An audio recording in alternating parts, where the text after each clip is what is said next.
Welcome to Career Insights. The Career Insight series features local industry professionals engaged in conversation with students and recent graduates about career planning and job opportunities in Polk County, Florida. My name is Laura Webster. I am an Academy coach at the Polk County Public Schools Workforce Education District Office, and I am joined by my colleague, Tamara Fields. Tamara, do you want to introduce yourself? My name is Tamara Fields. I'm also a District Academy coach, and Laura and I will be on all throughout the call. We'll be kind of tag teaming and doing introductions between each speaker. So thank you all for coming today, and I'm excited to see what we have to offer here. So I'm going to turn it over to our first guest speaker today, and that is going to be Joan Connors from the nursing department. And she's just going to talk to you a little bit about the Polk State Nursing Program. So Ms. Connors. Hi, I'm Dr. Connors, and I'm the interim director of nursing at Polk State College. And I'm very excited to have this opportunity to meet you and see you in your classrooms. And it's a very exciting time. Most importantly, if you want to be a nurse or you're considering nursing as your career, you got to stay in school. And I would encourage you to study really hard in math and science. And if you have the opportunity to take, many of you will have the opportunity to take anatomy and physiology, I encourage you to do that and do well in that. So what are some of the things nurses do that you can start doing in practice right now? The first thing is nurses take orders. When we're told to give a particular drug, we're told exactly how much to give. It's not up for discussion or debate. It's just do it. And so some of you, if you've not practiced that in the past, I encourage you to think about starting doing that and precisely doing what you're asked to do. Some of you might not understand that a decimal in the wrong place can kill someone, and we don't want to do that. So numbers matter, and where the decimal point can save a life or kill someone. So we want to be very careful about that. Another thing you can start doing right now is wash your hands. COVID has brought to life how important it is to be safe and to be clean. Florence Nightingale started that in the 1800s, and we are still struggling with that. So wash your hands often, and get rid of those germs, because nurses are exposed to germs, whether we like it or not. We're exposed to a lot of germs. So washing your hands will help you a lot. Another practice that a lot of nurses do, and those in healthcare, they take their shoes off before they get in the house. It just helps maintain your house in a cleaner environment rather than introducing everything you've been exposed to while at work. Some other things that nurses do, nurses care for patients that have recently been diagnosed with cancer or COVID, and patients are scared. When COVID first came out, patients were afraid, very afraid that they were going to die. In fact, many did die, but we want to address the patient's fears. And we can start that by being nice to each other, because sometimes we're afraid.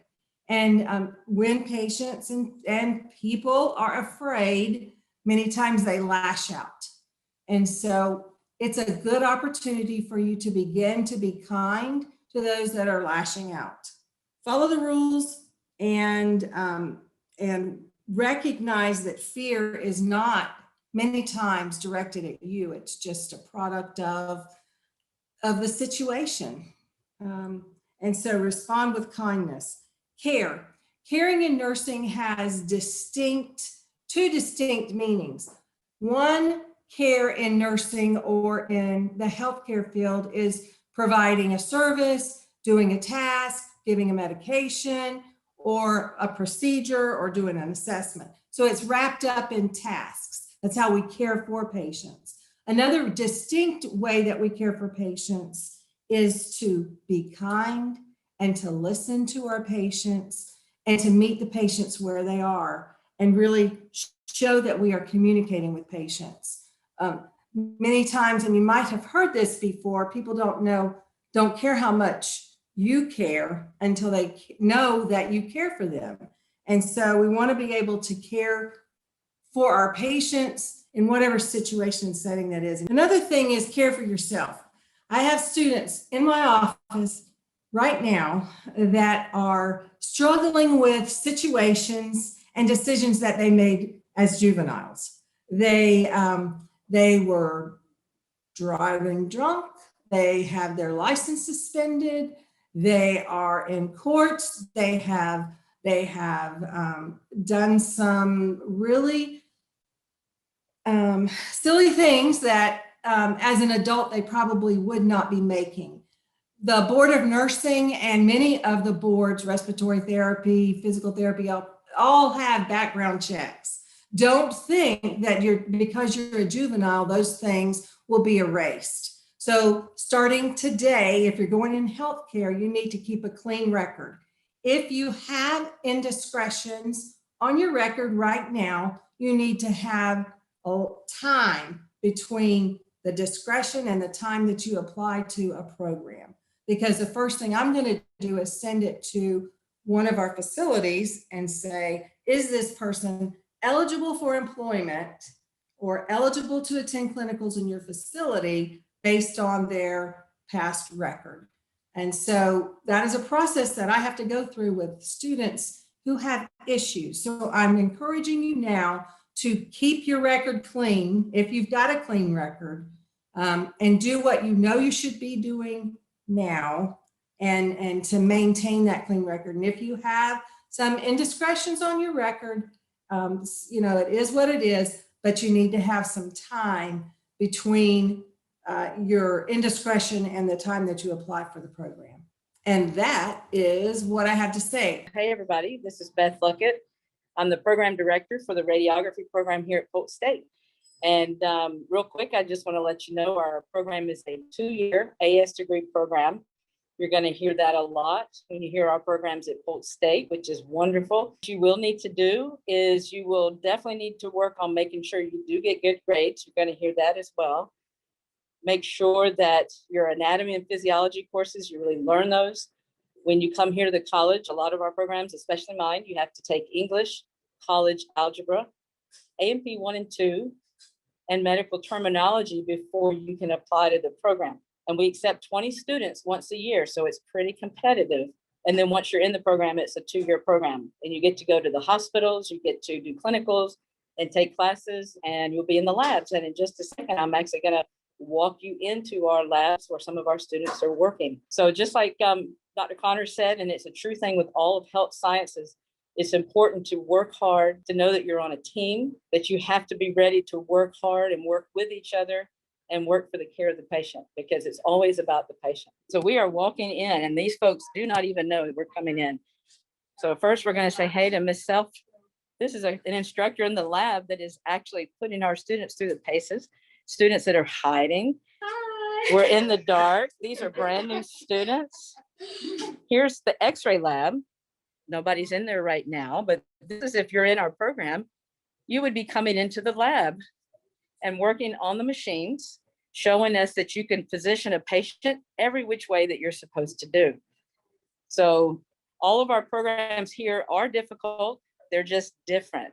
So it's an exciting field to be into. Would you like to say hi to everybody and tell them what you do and what you think about this program and your experience so far? Yeah, so the program's really fun. It's a lot of stuff we're doing. Definitely always busy. So we have class multiple times a week, a lot of stuff to do at the clinic, but it's a lot of fun at the clinic. It's really hands-on. So we actually get to work one-on-one with patients and be one-on-one with the tech all day and do different kind of things. So it's a lot of cool things we're doing around here. Awesome. Well, thank you so much. Yes, and you can see, I'm going to the other lab because we have 2 labs, and we walk by even a screen that has X-ray images on there. Here's our screen. We actually have to look at X-rays. We can take X-rays in this lab, and there's students that are trying to even walk by me. See, they run by. This is what we're doing for hours and hours, is we're putting all of our students through the paces, making sure that they can take care of the patient correctly before they take care of a real patient in the hospital. This is what every person in X-ray thinks about and lives for, is to live in the dark. And we're going to walk past these folks. I have students all around me. So that is in a quick synopsis what we do. in the X-ray program. So that's it for me. I'm Mary Beth Etherton. I'm the director of the sonography program, or ultrasound is more likely term that you probably know, at Polk State College. Our program's a 2-year AS degree, same as Miss Luckett's and the radiography. And I don't know that you heard what our prerequisites were, but we have the same ones. So a lot of students actually apply to both programs, radiography and sonography or ultrasound program. Ours, again, are English comp, college algebra, anatomy and physiology 1 and 2, and medical terminology. The one difference is there is a fundamentals of physics that you have to take as a prereq, other than the radiography program. We accept 12 students every year, hoping to raise that number. But yeah, again, we are a pretty competitive program. So again, I'm sure there's more questions you might have, and we can save that to the end. But I did want to show you our lab and show you what the students come in and do when they're in the program. So this is our ultrasound lab, and you can see we have 5 ultrasound machines, and the students actually come in and practice on each other, all above board, just abdominal work. We teach everything but eyeballs and hearts in this program, how to scan everything. So we go over abdominal structures, OBGYN, so pelvic structures. We do some vascular work, and then we also do small parts like thyroid and neonatal brains. So we teach all that kind of different stuff. So I was hoping to have students here practicing, but unfortunately, they decided not to come in and practice. And again, we're going to go in the dark. Sonographers like to do it in the dark. Ha, ha, ha. So I'm going to actually scan one of our phantoms just to kind of show you what happens. And then I'm going to have somebody hold my camera really quick. So we have to use gel on a patient just to kind of cut out the extra air between the sound waves and the skin. So again, this is just our abdominal phantom. So we just kind of rub the probe around. This would be liver. All the black areas are either blood vessels, or like your gallbladder shows up black because it's just filled with fluid.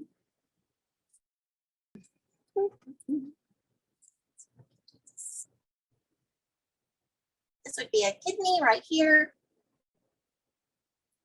So we teach all the required images to all the different anatomies and different exams that they might do in the hospital or a clinic. So we do send students to hospitals and clinics just to kind of get the feel of the different atmosphere. So I think that's about all I have to tell you, and just save your questions to the end. Thank you.